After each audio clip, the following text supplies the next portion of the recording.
Bismillahirrahmanirrahim. Assalamualaikum warahmatullahi wabarakatuh. Kembali lagi di pembelajaran online Bahasa Indonesia bersama saya, Miss Nita Sulistiawati. Di kesempatan kali ini, Miss Nita akan memaparkan pembelajaran untuk kelas 7, yaitu teks prosedur. Teman-teman sudah tidak asing kan dengan kata prosedur, karena banyak sekali kegiatan di sekitar kita yang harus dilakukan dengan menggunakan prosedur yang sudah ditentukan. Nah, kira-kira prosedur itu apa sih teman-teman?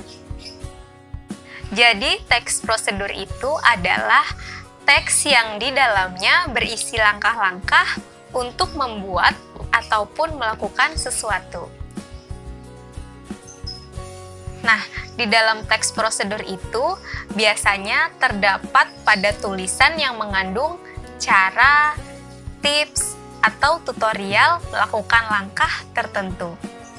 Di dalam teks prosedur terdapat kata imperatif atau kata perintah untuk melakukan apa yang dibahas pada teks agar si pembaca melakukan apa yang diperintahkan pada isi teks tersebut. Jadi, pada teks prosedur, isi dan tulisannya selalu berhubungan dari awal hingga akhir. Dan dari setiap isinya, terdapat keterangan-keterangan agar mudah dipahami oleh pembaca. Teks prosedur itu sendiri bertujuan untuk memudahkan pembaca maupun pendengar agar dapat memahami bagaimana cara membuat ataupun melakukan sesuatu secara tepat, sehingga tujuan dapat tercapai secara efisien dan efektif. Adapun untuk ciri umum teks prosedur itu terdiri dari 4. Yang pertama yaitu adanya tujuan tertentu, yang kedua berisi langkah-langkah melakukan ataupun membuat sesuatu, yang ketiga menggunakan kriteria atau batasan tertentu, dan yang terakhir ada berisi langkah yang terperinci secara runtut. Selanjutnya ada ciri kebahasaan dari teks prosedur. Yang pertama, teks prosedur itu mempunyai ciri kebahasaan yaitu konjungsi temporal atau kata hubung yang menerangkan hubungan waktu dari dua hal atau peristiwa yang berbeda. Kata ini termasuk kata hubung yang erat berkaitan dengan waktu. Contohnya adalah kata selanjutnya, berikutnya, kemudian, lalu, dan setelah itu, dan masih banyak yang lainnya. Yang kedua adalah kalimat perintah atau kata kerja imperatif. Kalimat imperatif adalah kalimat yang di dalamnya mengandung perintah. Biasanya kalimat ini digunakan untuk meminta atau melarang seseorang untuk dan tidak melakukan suatu hal. Contohnya, masukkan air ke dalam panci. Kemudian ada lagi contoh, jangan menggunakan gula terlalu berlebihan. Nah, ciri kebahasaan yang ketiga adalah kalimat aktif dan kalimat pasif. Apa itu kalimat aktif? Kalimat aktif adalah kalimat yang subjeknya menjadi pelaku dari sebuah pekerjaan ataupun kejadian. Sedangkan kalimat pasif merupakan kalimat yang subjeknya dikenai suatu perbuatan berupa predikat ataupun objek. Biasanya menggunakan imbuhan di, ter, ataupun akhiran kan pada kata kerjanya. Contoh, pada kalimat aktif. Kalian memasukkan air ke dalam panci. Kata memasukkan adalah kata kerja aktif. Nah, kemudian yang kalimat pasif contohnya api dinyalakan terlebih dahulu.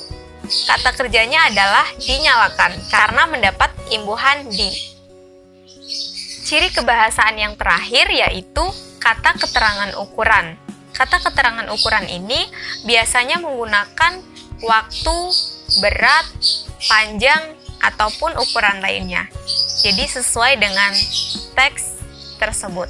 Pembahasan selanjutnya yaitu jenis-jenis dari teks prosedur. Teks prosedur ini memiliki jenis-jenis, yaitu pertama berdasarkan isinya, dan yang kedua adalah berdasarkan tujuannya. Yang pertama, jenis-jenis teks prosedur berdasarkan isinya itu meliputi ada teks prosedur sederhana, teks prosedur kompleks, dan teks prosedur protokol. Jadi ada 3 ya berdasarkan isinya. Nah, Miss Nita akan jelaskan satu persatu dari ketiga jenis teks prosedur tersebut. Dari teks prosedur yang pertama yaitu teks prosedur sederhana. Teks prosedur sederhana ini berisi langkah-langkah yang sangat mudah. Hanya dilakukan dalam 2-4 langkah saja. Contohnya, ketika kita akan masuk ke dalam akun Instagram. Yang kedua adalah teks prosedur kompleks.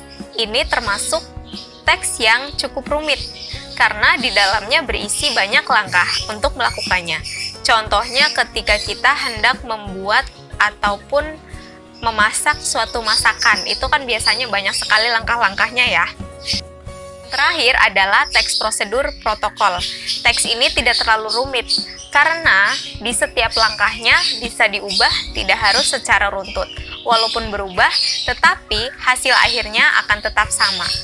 Dan ada juga jenis teks prosedur berdasarkan tujuannya. Ada 3 ya, masih sama, hanya saja masing-masing berbeda jenis. Yang pertama adalah cara melakukan sesuatu, yang kedua cara menggunakan atau mengoperasikan sesuatu, yang ketiga adalah cara membuat sesuatu. Pembahasan yang terakhir, Miss Nita akan membahas tentang struktur dari teks prosedur. Struktur dari teks prosedur itu meliputi yang pertama ada tujuan. Pada bagian tujuan, penulis mengemukakan pembahasan materi yang akan ditulis seperti tujuan dan manfaat penulisan sehingga hasil akhirnya sesuai dengan keinginan para pembaca. Yang kedua, materi. Di bagian ini terdapat materi atau bahan-bahan yang dibutuhkan. Jika teks prosedurnya tentang makanan, maka di situ pasti akan membutuhkan bahan dan alatnya. Yang terakhir adalah langkah-langkah. Pada bagian ini terdapat inti materi yang dibahas, yaitu langkah-langkah kegiatan yang harus dilakukan dan diikuti untuk mencapai hasil akhir, yaitu tujuan dan manfaat secara beruntutan atau berurutan. Sekian pembelajaran teks prosedur pada kesempatan kali ini. Semoga pembelajaran ini dapat bermanfaat bagi teman-teman semua dan silakan dibagikan ke berbagai sosmed yang kalian punya. Terima kasih, Miss akhiri. Wassalamualaikum warahmatullahi wabarakatuh. Sampai jumpa di pertemuan selanjutnya.